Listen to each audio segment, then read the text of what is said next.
Hey everyone, it's Kristie, And Katelyn. and we're with Family Choice Surrogacy. The question of the day is, how long is the average surrogacy journey? This is the most frequently asked question by our surrogates and intended parents, and the truth is there's so many variable factors on every journey is different. It's really hard to give an exact timeline. So, is there a general sequence of events? Yes, I would say there is a pretty general sequence of events, and I would be happy to list those out for you.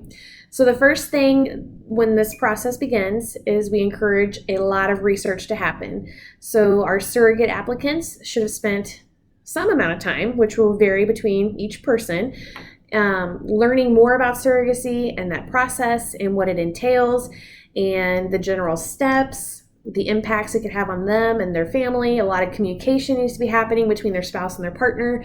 So the research phase, that's kind of an undetermined factor because it's going to vary per person. The second step that we would put into the sequence is the application and interview process. You would go to our website, our agency website, and you would see that there is a list of surrogate requirements and guidelines, and you would make sure that you, first of all, meet those requirements. If you do, then we would request that you would complete the online application. Our agency would then receive that online application and we would review it, and if it matches our requirements, we would then follow up with either a phone call or an email and try to schedule an interview. The interview process between scheduling and receiving the application and completing the interview could take anywhere from 1 to 2 weeks. Just kind of depends on the applicant's availability and our availability. But overall, it goes pretty quick.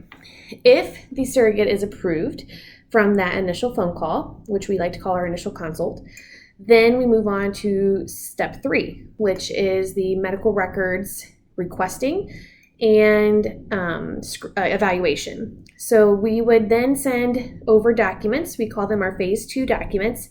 Those include our criminal background checks, agency agreements, matching questionnaires, but the big one that we want to discuss is your medical records. So we would send over a medical records release that you would complete that details where you had your OBGYN care, your hospital that you delivered at, etc. And we would then receive that back and submit it to your provider. And this process can take anywhere from 4 to 6 weeks. It kind of is in the hands of the medical provider and how quickly they can turn records back around to us and make sure that these records are complete. Sometimes they only send a partial amount of your records when we need all of them. So that's about 4 to 6 weeks on average. Sometimes it can happen much faster, and unfortunately it can take a lot longer. The next step of the process is our psychological evaluation, and this is usually pretty quick. It's about a 1 to 2 week window, and the reason on that time is, again, just being able to schedule it. So making sure that it fits the schedule for the surrogate applicant, but also our psychologist.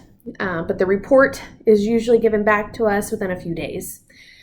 And then our next process is the matching. And matching, we kind of put a buffer on maybe 4 weeks or more. And it all depends upon the surrogate and the intended parents as well, but mainly the surrogate in regards to who they would like to be matched with. They may have certain personality pieces they're looking for. Maybe it's more proximity based. So we're looking at their matching questionnaire to determine, do we have intended parents that we believe would be a good match for them?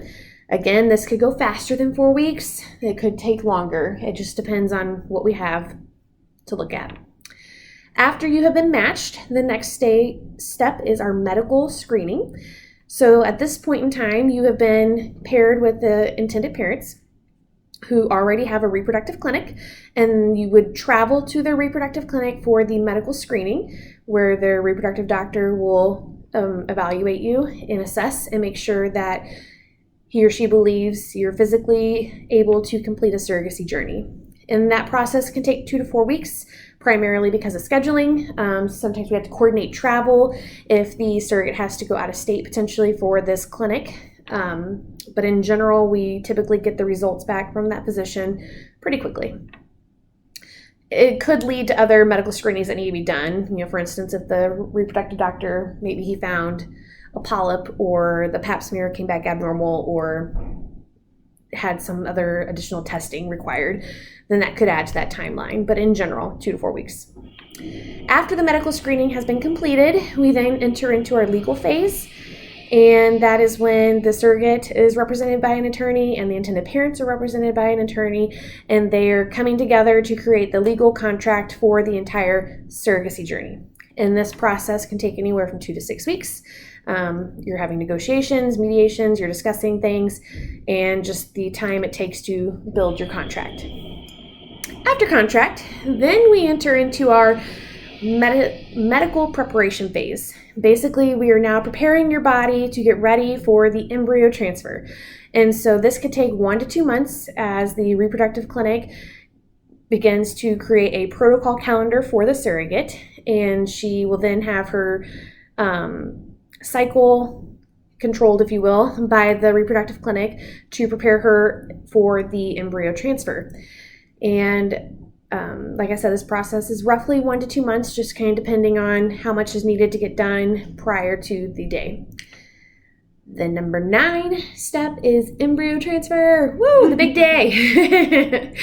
That will kind of all line up with your medical preparation phase, and you'll know that date relatively ahead of time as long as your body's responding to the medications as it should be. Once you have the embryo transfer, then it's a 10-day wait until we can do a beta blood test to determine whether or not you are pregnant. And if you are pregnant, then you know we have a 9-month pregnancy. So in general, we would like to say with the research process all the way through to delivery, we would estimate 15 to 18 months to complete a surrogacy journey on average. Great. Thanks for all that information, Kristie. Thank you, and we'll see you guys next time.